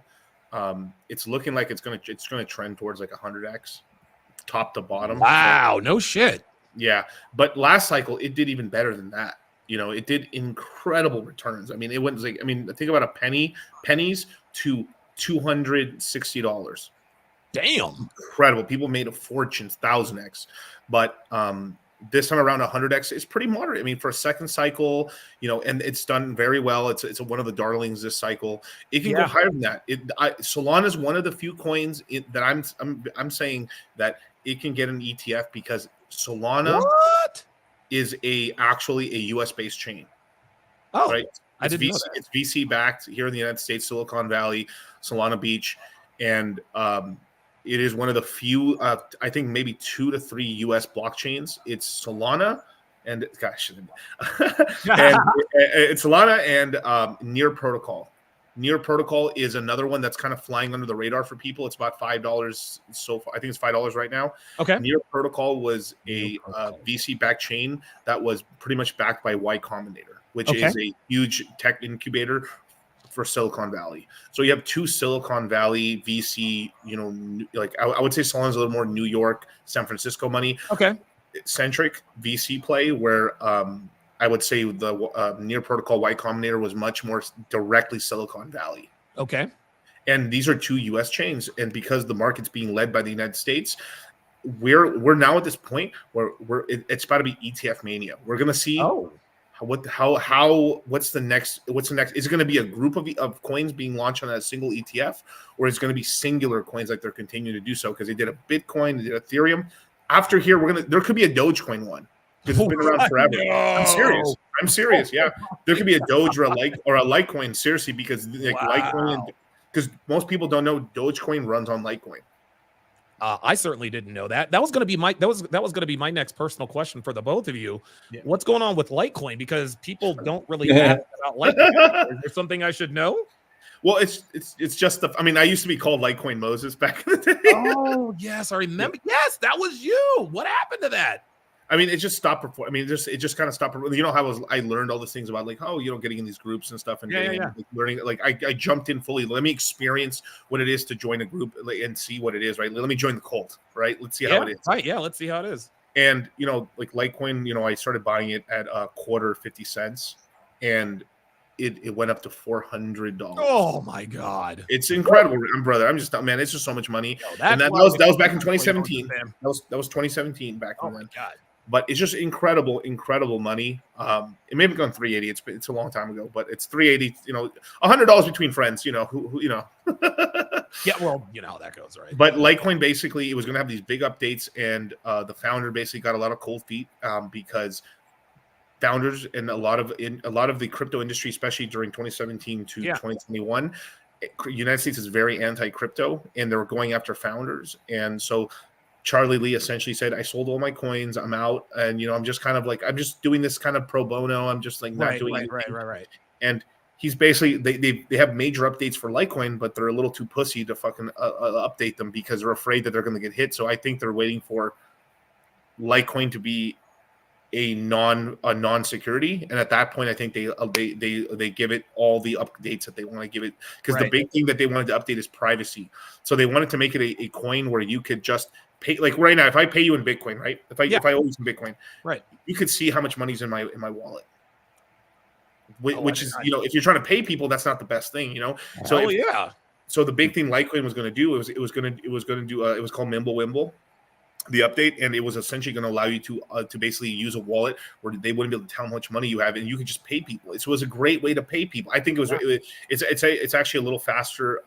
It's as fast as Ethereum technically, and Jesus, that's pretty goddamn quick, dude. Yeah, it's pretty quick. Yeah, I mean, Litecoin is 4 times faster than Bitcoin, and essentially that's how fast Ethereum is effectively right now. There's been little updates, so it's maybe Ethereum's now a little faster, but because more people use Ethereum, it's even though it's faster, Ethereum's a little slower because of how much people use it. Litecoin, there's really not much going on other than like a couple transactions and essentially Dogecoin, basically. Right. Yeah. Okay. I was just like, dude, like what happened to Litecoin? That was one of my big 3, spinning cryptocurrencies.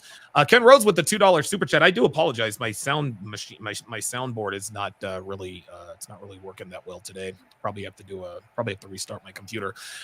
This is a very good question. Alvin Uriarte, I hope that's how you pronounce your name. He says, Charlie and Miguel, when are you guys going to have another live tonight? This one was fire. Keep it going. So are you guys making any other appearances tonight or tomorrow, or when's that happening? Yeah, so tonight we have our weekly show called Moon Gang, which is where we all congregate once a week with our guys. So it's our most watched show. Okay. So right after this show, after about 30 minutes, after we finish this, we'll be jumping on to Moon Gang. Okay. And then tomorrow, we're going to be on Mondays with Fresh and Fit.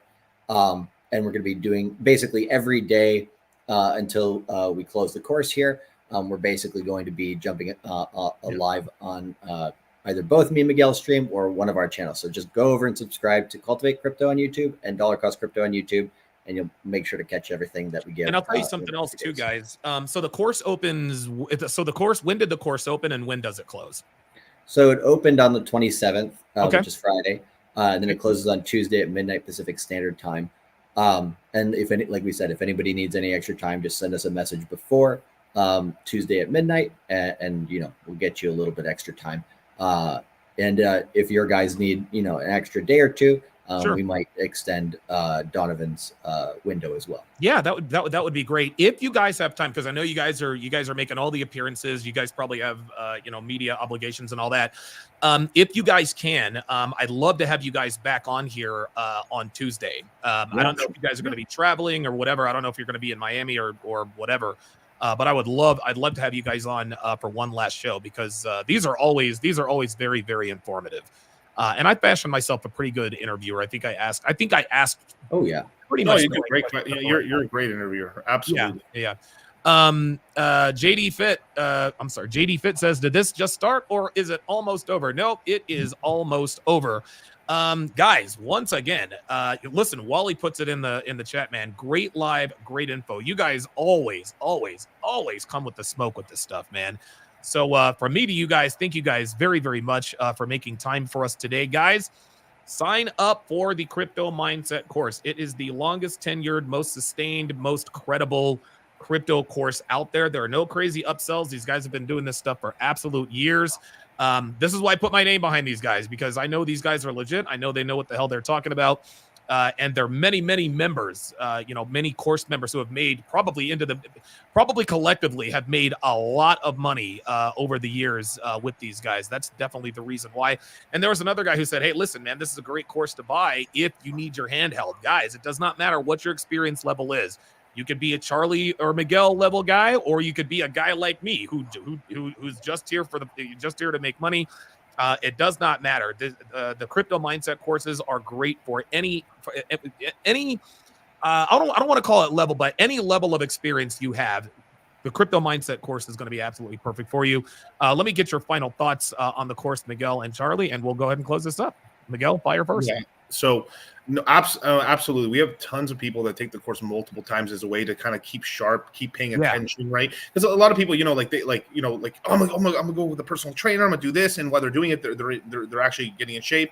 They stop doing that, and then 4 or 5 months later, they're fatty. Yeah, there you go. Right. So it's this whole thing where this just keeps you in shape, keeps you informed, keeps you focused, and make sure that you don't fumble the bag. But we have tons of people who have made millions of dollars and that take the course every single time, because one little tip, one little thing because as you get richer and richer and richer in the crypto space, one little move gives you so much outsized returns. It's just incredible.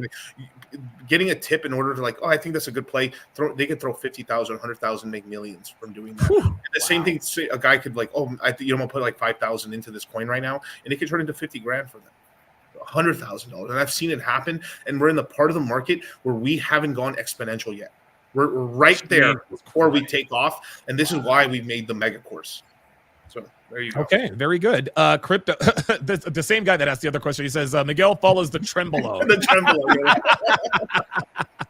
Trembolo. Charlie, final thoughts on the Crypto Mindset course. Yeah, so I'll give anybody who is intending to get into the course, I'll give them kind of the roadmap of what you should expect once you have gone to the link that Donovan has in the chat there and decide to enter the course. So once you pay for the course through Donovan's link there, then what will happen is within 24 hours, we'll send you an email to the same email that you used when you purchased it. And then you'll get an invitation to the Telegram chat, and then you'll join everybody who's in there. And basically it's like a little bit of a party with memes for a little bit when we first start. And then we start introducing later this week. We'll start introducing free pre-recorded content. So we have 5 pre-recorded webinars that you get 2 or 3 of them before the course starts. You get to chew on that information, get prepared. Then on on the 14th, which is Monday of October, Right. Then we'll start the webinars. We'll have the 15 live webinars. That's 20 webinars in total. And then, like Miguel said earlier, throughout the quarter into the end of the year, we have different flash webinars. So, for example, in October, we don't have anything on our YouTubes. We're just strictly basically supporting people in the course. Then during the holidays, Thanksgiving, Christmas, we tend to kind of be obsessed with crypto. So, after not streaming for a few days, me and Miguel probably sometime around Christmas, New Year's, would be like, should we do a flash webinar for the guys? Like everybody's kind of on vacation, chilling. Let's give some extra free information, right? And so we make sure to keep that information coming for you guys, because we know for us, we built the product that we wish we would have had back in 2017. Man, you are not like kidding. All the mistakes that can be made, we have made, right?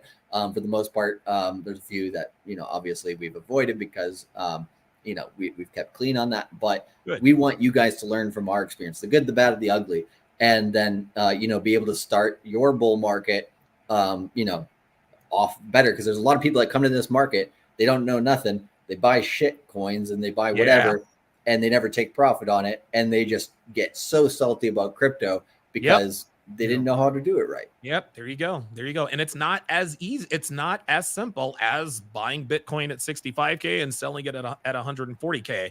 A lot can happen on the way to 140K Bitcoin. And if you don't have the knowledge or the know-how to get through this kind of thing, you might end up taking a loss when you didn't plan on taking a loss. You're thinking, okay, it's going to be easy. All I got to do is buy it now and sell it later. Nope, it's not that easy. Last question of the day here says, I can't wait for Q4, guys. Is this really October? I would say we'll know by October 6th. So that will be I'll give the technical answer, right? Okay. Okay. Which is October 6th is the midpoint of the 60-day cycle, day 30. If we're still making new highs on Bitcoin, basically the lows were on September 9th, I believe, or 6th or 9th. I have to go back and look at the chart. But from early September lows, we've made new highs since then. If we continue to make new highs on that path, then basically into past October 6th, then yes, it will be absolutely October, and we'll probably peak in October sometime between the 14th to like the 24th, something like that. And then we go down for about a week at the end of the month, and then maybe dump into the election. Right after the election on, I think it's the 7th of November, we have another 25 basis point rate cut, most likely. And so that should then get the next 60-day cycle started pretty good. But Miguel may have a slightly different answer. I mean, I think it's October. I believe it's October for sure. But optimistic, damn it. it's looking like it's October, but obviously, we are watching the charts, and we're just making sure. I'm looking out for any news or any geopolitical events or anything like that in the horizon. But it's looking like it's going to end up being a decent month, and really, what I mean by October, I mean it's going to be a pretty decent fourth quarter. So there's a lot of opportunities to kind of make money, and I think the money printing's having to start now, because I think a lot of these banks are secretly under collateralized already. Like they have to. Wow, you think?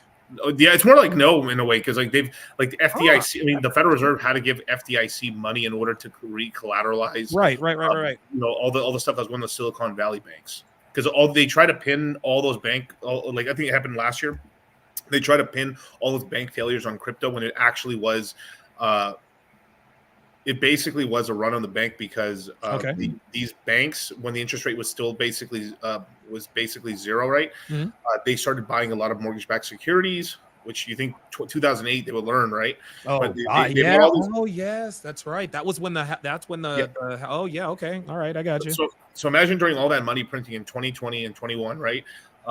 Basically, there was all this money around, so VC started investing into everything that they could invest into, so that people were getting A rounds, B rounds, C rounds, D rounds, right. And they were flush with cash.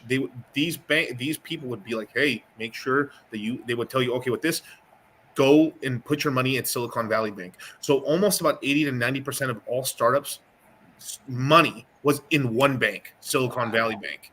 And basically, because they kept getting infinite deposits through 2020 and 21, they're like, dude, we have all this money, we have to earn interest on it. Right. So they started buying government bonds and mortgage-backed securities that pay nothing. They literally should have. So they basically bought assets that basically don't appreciate. don't appreciate and don't do anything. So what happened was when interest rates started going up, the price of the bonds went like this. So on paper, if they wait the 10 years, the 5 years, the 2 years, they'll get their money back.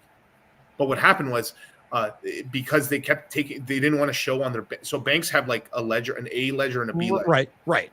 So if it's a bond or a very long-term security or like a mortgage, they can put it on the B side. So if they started seeing as interest rates started going up, they started showing massive losses. So banks legally can move it from here to here.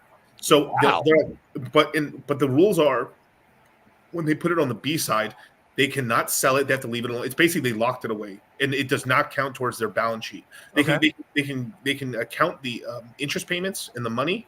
That's fine, the cash flow, but they have to leave it there for 10 years. So what happened is basically they took such major losses that they put their entire balance sheet on the other side, so they had no cash on hand. Wow. And so they couldn't sell them either. So they were caught in a pickle, and then people started withdrawing money, and then Peter Thiel basically figured out, hey, I don't think they have the money for oh crap, they don't have the money. So he told all his guys, hey, Jesus. all my startups, take your money out. They started taking all their money out, and they started running the bank. Oh my! So it's completely based off of their mismanaging of their cash. Very stupid. Very stupid. Yeah, and listen, that can happen to anybody. And these are supposed to be financial professionals, right? Which again is why you guys need to purchase the crypto mindset course. Yeah, I'll let you guys go ahead and get on out of here, man. So you guys can do the Moon Gang. Thank you guys again very, very much for making time for us today, and hopefully we can do a show on Tuesday. That is going to do it for this edition of Crypto Oasis. We'll see you guys next time.